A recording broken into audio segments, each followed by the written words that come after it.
Hi, next part of the video. ಇದರಲ್ಲಿ ನಾನು chest ಲೈನ್ದು ಮತ್ತು ಶೋಲ್ಡರ್ ಸ್ಲೋಪಿಂದು ಮಿಡ್ ಪಾಯಿಂಟ್ ತೊಗೊಳ್ತಾ ಇದ್ದೀನಿ. ಅಲ್ಲಿ ನಾನು ಬ್ಯಾಕ್ ಪಾರ್ಟ್ ಆಫ್ ದಿ ಆರ್ಮ್ಹೋಲ್ಗೆ ಮತ್ತು ಫ್ರಂಟಿಗೆ 1 ಇಂಚ್ ಒಳಗಡೆ ತೊಗೊಳ್ತೀನಿ. ಅದನ್ನು ನಾನು ಚೆಸ್ಟ್ ಲೈನಲ್ಲಿ ಮಾರ್ಕ್ ಮಾಡ್ತಾಯಿದ್ದೀನಿ.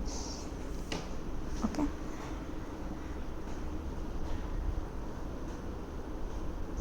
ಇವಾಗ ನಾನು ಕಟಿಂಗ್ ಸ್ಟಾರ್ಟ್ ಮಾಡ್ಕೊಳ್ತಾ ಇದ್ದೀನಿ. ನೆಕ್ ವಿಡ್ತ್ ನಾನು ತೊಗೊಂಡಿದ್ದು 2.5 ಸ್ಟ್ಯಾಂಡರ್ಡ್. ಆದರೆ ಇವಾಗ ನಾನು ಶೋಲ್ಡರ್ ನನಗೆ ರೆಡಿ ಎಷ್ಟು ಬೇಕಂತ ಡಿಸೈಡ್ ಆಗಿರುತ್ತಲ್ಲ, ಸೊ ನಾನು ಇವಾಗ 4 ಬೇಕಂದರೆ +1 ಅಂತ ತೊಗೊಂಡು 5 ತೊಗೊಂಡೆ. ಸೊ ಇವಾಗ ನನಗೇನು ಎಡಿಷ್ನಲ್ ಸಿಕ್ತು ಅದನ್ನು ಸೇರಿಸ್ಬಿಟ್ಟು ನಾನು ನೆಕ್ ವಿಡ್ತಲ್ಲಿ ಕಟ್ ಮಾಡ್ತಾಯಿದ್ದೀನಿ.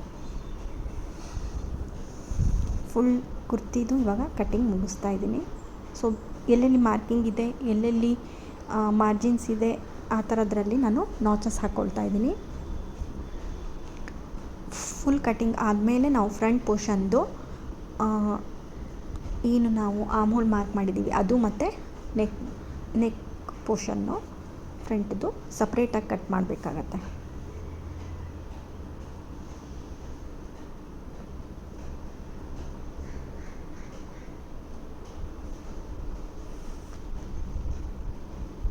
ಈ ಥರ ಕಟ್ ಮಾಡ್ಕೊಂಡಾದಮೇಲೆ ನೆಕ್ ಸೈಡಲ್ಲಿ ಕಟ್ ಮಾಡಬೇಕು.